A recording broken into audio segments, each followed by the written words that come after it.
Bonjour, moi, je suis un précaire de la recherche. Du coup, je vais donner mon point de vue de chercheur. J'ai l'impression que j'ai l'impression que les chercheurs sont plus très audibles dans le discours public et peut-être que il faudrait qu'on se réapproprie la parole et peut-être qu'il faut pour avoir le soutien populaire que les gens défendent l'enseignement supérieur et la recherche. Il faudrait leur faire comprendre que les chercheurs servent à quelque chose. Et ça paraît bête dit comme ça. Mais il y a des grands projets comme EuropaCity dans le nord de Paris et plein d'autres projets qui sont très délétères pour l'environnement. Et j'ai pas l'impression que les chercheurs, en tout cas je parle pour ce que je vois, se positionnent là-dessus. Et je vais rebondir aussi il y a eu une polémique il y a quelques années, elle doit encore être en cours, sur la confiscation des données scientifiques par les grands éditeurs. Et je pense que ça recoupe les discussions qu'on a eues aujourd'hui avec la confiscation du domaine public par le privé. Voilà, je ne sais pas si on pourra rebondir sur ça. Je ne sais pas si ça... En fait, la réappropriation du domaine public et de la science par le peuple. Voilà. Merci. Une autre question? Oui, alors, oui, c'est ça, je modère.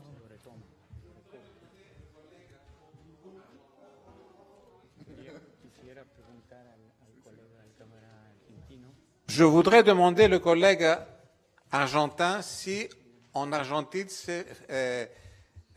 on a vu le même phénomène qu'on a vu en Europe de la transformation du contenu des connaissances données aussi bien à l'école secondaire qu'à l'université. C'est-à-dire, je parle moi de mon camp que sont les mathématiques, on a de plus en plus supprimé la notion de démonstration et de raisonnement. J'ai vu avec effroi que pour les pays qui sont candidats à l'Union européenne, comme la Serbie, il y a des conseillers qui débarquent et qui disent qu'il faut supprimer les démonstrations et la géométrie dans le secondaire, etc., etc. Et je voudrais savoir si la même politique de changement du contenu des connaissances a lieu en Amérique latine. Enfin, je voudrais quand même dire que la défense est en quelque sorte un combat sur le contenu de l'enseignement doit être mené parallèlement avec tout le reste parce que c'est un des domaines d'intervention du néolibéralisme.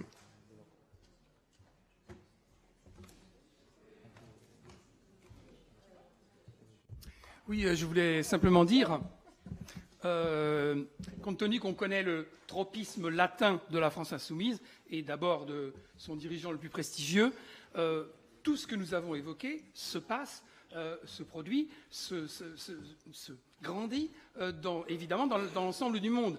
Et par exemple, juste à titre d'exemple, je voulais signaler à propos du Social Credit System que notre camarade grec évoquait, que ces systèmes de notation des comportements individuels sont en ce moment testés dans un certain nombre de xians, c'est-à-dire de préfectures en République populaire de Chine. Et c'est un endroit où les luttes sont infiniment plus difficiles à mener que chez nous, mais je crois savoir qu'elles existent. C'était tout.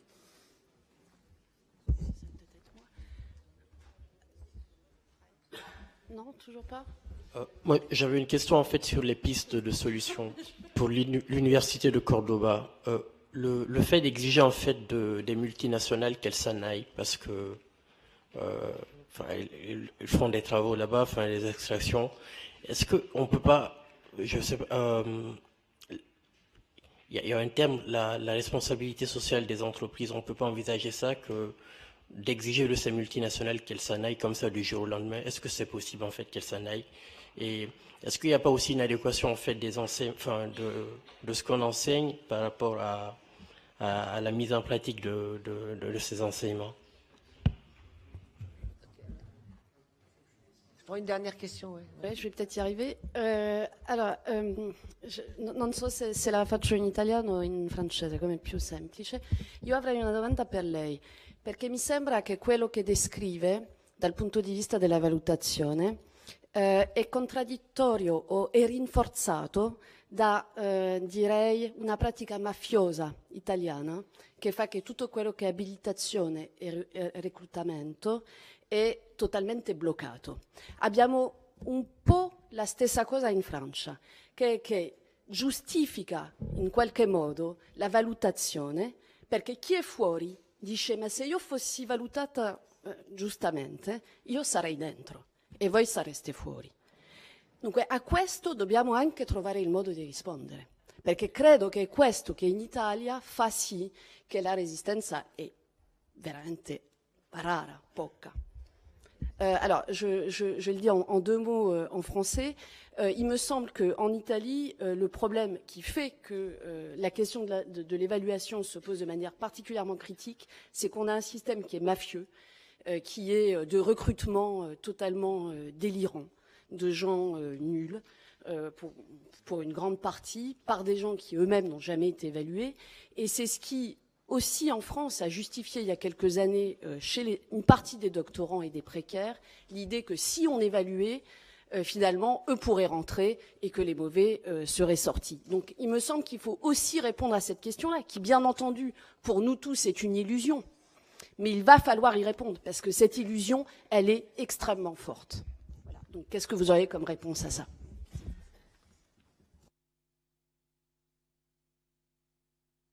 À chacune des questions.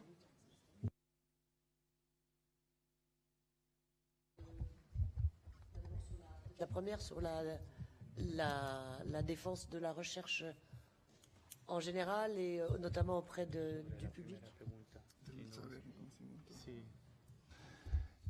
Bueno, sí, espero haber entendido bien la pregunta, pero de nuevo en la pausa podremos... J'espère avoir bien compris la question, mais de toute façon, à la pause, on va pouvoir aussi la développer. No sé si la pregunta era sobre si hay un replanteo a nivel de la forma de producir conocimiento dentro de las universidades. Je ne sais pas si la question était plutôt sur la réflexion de comment produire les connaissances à l'intérieur de l'université. Claramente con estas reformas que estamos viviendo, desde arriba para abajo, no hay ningún cambio más que un conocimiento cada vez más orientado hacia las empresas, ¿no?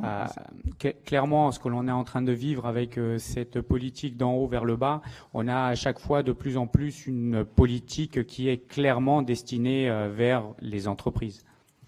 Personalmente, esto es a título individual, yo, por ejemplo, pienso que el sistema de créditos podría usarse para crear nuevas carreras en donde se actualice un conocimiento vinculado a las demandas y problemas de las luchas por derechos.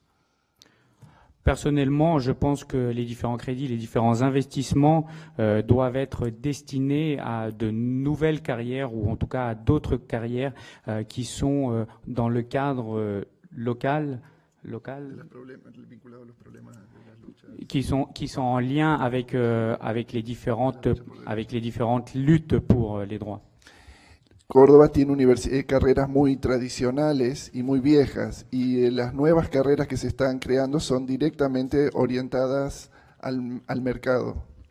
À Córdoba, il y a les différentes formations, les différents sont assez traditionnelles et assez anciennes, et les nouvelles qui sont en train d'arriver, elles sont directement à destination des entreprises. Y estamos muy lejos de hacer una reparación histórica con los saberes ancestrales de nuestros pueblos indígenas. Et on est très loin de faire une réparation avec nos peuples ancestrales indiens, indigènes. Así que tenemos mucha lucha en ese tema. Donc, nous avons beaucoup de luttes dans ce cadre et dans cette thématique. En relación a la pregunta por las multinacionales, en relation avec la question sur les multinationales, yo les hago esa pregunta a ustedes aquí sobre qué hay a nivel, por ejemplo, del Parlamento francés o del Parlamento europeo para atender a la violación de derechos humanos por parte de empresas europeas y francesas en América Latina. Moi, je vous renvoie d'une certaine manière la question, quelles sont les différentes possibilités à travers le Parlement français ou le Parlement européen pour justement condamner ces différentes multinationales qui vont à l'encontre des droits humains en Amérique latine et en Argentine. O con los dobles estándares ambientales, porque aquí no son permitidos algunos niveles de contaminación que las mismas empresas causan en nuestros territorios. Ou encore avec les doubles standards les doubles standards environnementaux, puisque ici, là-bas, il y a des choses qui sont permises que certaines multinationales se permettent de faire. En nuestros pueblos solo nos queda la acción directa y acciones de bloqueo y ocupaciones de los lugares donde están las empresas. Nous, ce qui nous reste, c'est justement cette forme d'action directe et ces différents blocages directement dans les lieux que s'implantent ces sociétés. Pero tendría que haber alguna posibilidad de articular algunas otras estrategias también, porque la acción directa tiene mucha violencia y muertes. Mais il devrait y avoir effectivement une autre articulation, car l'action de terrain, l'action directement physique amène à des morts et amène à beaucoup de victimes. Je voudrais ramener le temps. Là, il faudrait pouvoir répondre à toutes les questions en 5 minutes, parce que franchement, là, je pense qu'on pourra approfondir les pistes et les questions autour peut-être des interventions des ateliers. Hein, voilà. Donc je vous propose encore 5 minutes, un café et on va dans les salles. Voilà. Pour répondre au contenu, enfin, voilà, ou en tout cas aux différentes questions qui ont été évoquées. 5 minutos y después podemos postergar en 5 minutos de preguntas, de respuesta a la pregunta y después seguimos. Ecco, velocemente sul social credit system il problema appunto è che, come dicevo prima e come anche altre persone prima di me hanno sottolineato, il controllo oggi non è un controllo solo dall'alto, ma è un controllo che avviene in catene dove ogni anello della catena controlla l'altro e quindi sembra in qualche modo una forma di democratizzazione, cioè, pensiamo all'enfasi sulla trasparenza, no? Almeno da noi, che l'altra faccia poi del controllo. E insieme a questo c'è quindi aver interiorizzato il controllo, e il controllo diventa un dispositivo anche di empowerment, di rafforzamento. Quando facevo prima l'esempio di Black Mirror, come dire, lì è il soggetto stesso che si dà da fare per appunto farsi valutare, avere punteggio, e in questo senso anche da noi l'accumulazione dei like su Facebook, avere follower, essere influencer è la forma, come dire, è l'altra forma di un controllo reciproco, però su base, sembrerebbe, volontaria. L'espressione che si adopera, no, è quella di servitù volontaria. Quindi la resistenza è più difficile. Riguardo solo... Scusami. Donc en ce qui concerne les social credit systems, le contrôle ne vient pas seulement du haut, effectivement, mais comme par chaînon, finalement, ce qui fait penser à une démocratisation sans l'être. Et effectivement, le sujet suivant, c'est l'intériorisation du contrôle. Je prenais l'exemple de Black Mirror, où effectivement, c'est le sujet qui cherche à avoir des points ou des likes sur Facebook et à devenir influenceur. Et finalement, ça finit par être une servitude volontaire. riguardo il sistema italiano che, come mi si diceva, ha anche in Francia qualche similitudine.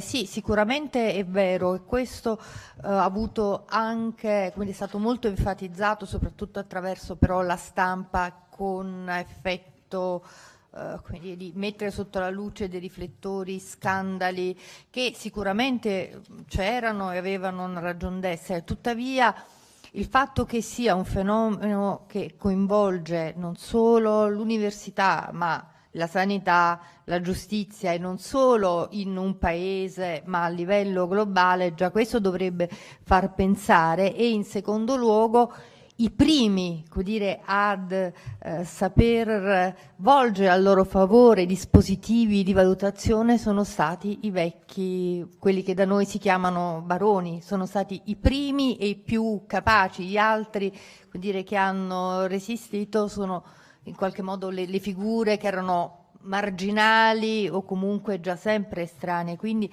non ha scalfito di una virgola, e anzi ha dato la parvenza di una valutazione oggettiva. Ah, scusi, la traduzione è possibile. Pardon.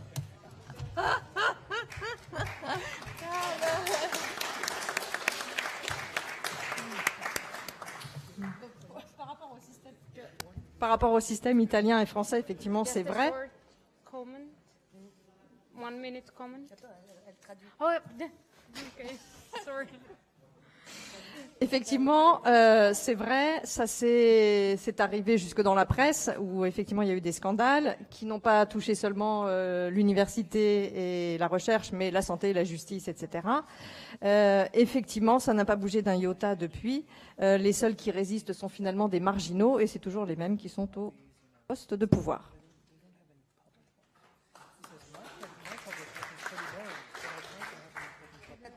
Une dernière intervention et on change de... voilà. Yes, all the interventions were very interesting, but what I come to from today's discussion is that we say that students and professors and teachers were a factor of public life, of social life in Argentina, in France with May 1968. They didn't just influence the agenda, they set the agenda in the past. The same is true for Greece. We had the rise of the Polytechnical School that was a key turn for the fall of dictatorship. Then the students' movement